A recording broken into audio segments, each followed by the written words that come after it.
Welcome to Crack a Pack. My name is Andrew, and today we're cracking open Wilds of Eldraine. Let's get cracking.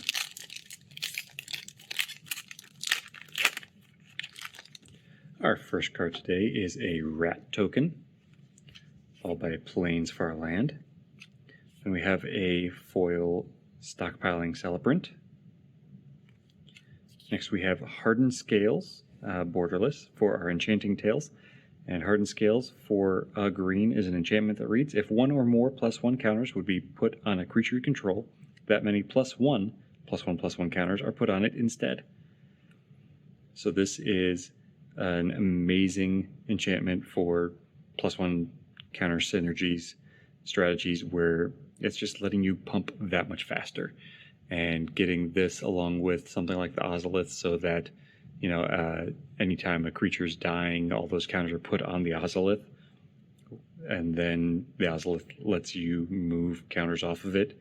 Well, you're then putting that many off, however many take off of it, onto another creature +1 from Hardened Scales. Or if you are using something that's putting a +1/+1 counter on every creature you control, well, now it's 2 on every creature you control. The wider you go, the more this scales you up. So it's amazing for like tokens with +1/+1 counters. So I'm really excited to put this in something. What, I don't know yet. There are way too many choices for where this could go, but I'm looking forward to running it. And if you have a great story of how Hardened Scales has tipped the scales in a game for you, let me know in the comments below.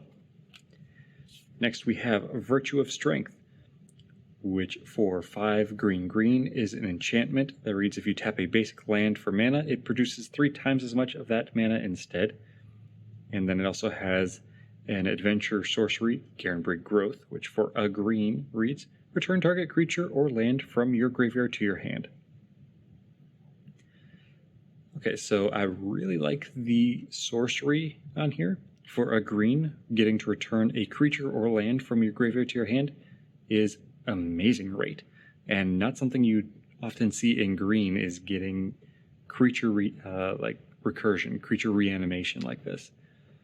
I'd expect that more in black or maybe white, but not green. Green isn't where I would expect that. The land recursion I would expect from green.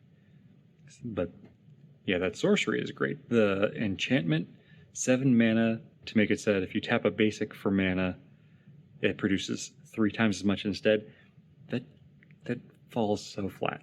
I have to pay 7 mana so that I can make my basic lands tap for 3 mana instead of 1. I don't know when I would want that.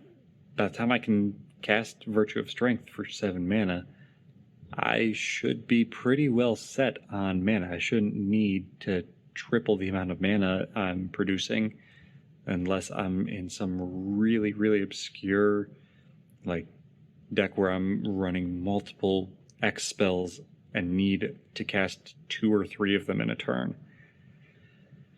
So I really don't see a great line of play for the enchantment of Virtue of Strength, but I really like the adventure, Garenbrig Growth. Do you agree? Do you think the enchantment is kind of a major miss? Or is there a line of play I'm not seeing? Let me know in the comments below.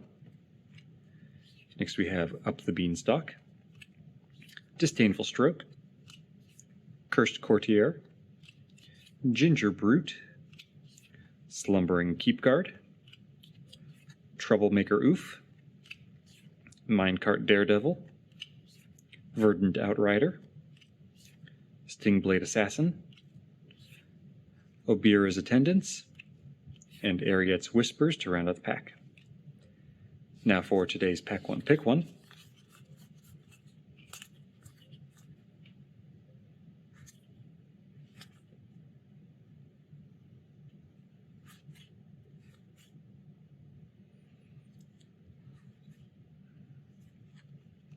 As much as I would want to say Hardening Scales, I don't think there's enough +1/+1 counters in this set to really make that shine. And while I liked Virtue of Strength, I don't, or at least the sorcery of it, I don't think it's enough for a pick 1 to just pick up for that sorcery, but Up the Beanstalk could be. For 1 and a green, it's an enchantment that reads, when Up the Beanstalk enters the battlefield, and whenever you cast a spell with mana value 5 or greater, draw a card. So, at the very least, this is going to net you a card. And then if you go a little higher on your mana curve for your draft, you're going to get a few more cards out of this too. It's letting you replace whatever you cast, basically. It's keeping your hand a little fuller. So this kind of keeps you open in how you would draft, and just makes sure that you are able to keep on the gas, right? If you're casting 5 or 6 mana spells, then you're probably going to want a means to replenish your hand, because, I mean, to get up to that point, you've probably exhausted your hand down to like 2 or 3 cards. So being able to keep up the pressure by keeping some hand momentum is going to be very beneficial. So that's why I'm picking Up the Beanstalk for pick 1. But there are other good cards in this pack, so if you have a different pick 1 than me, let me know in the comments below. And that's all for today, so thank you for cracking along with me. Be sure to check back tomorrow to crack open another pack.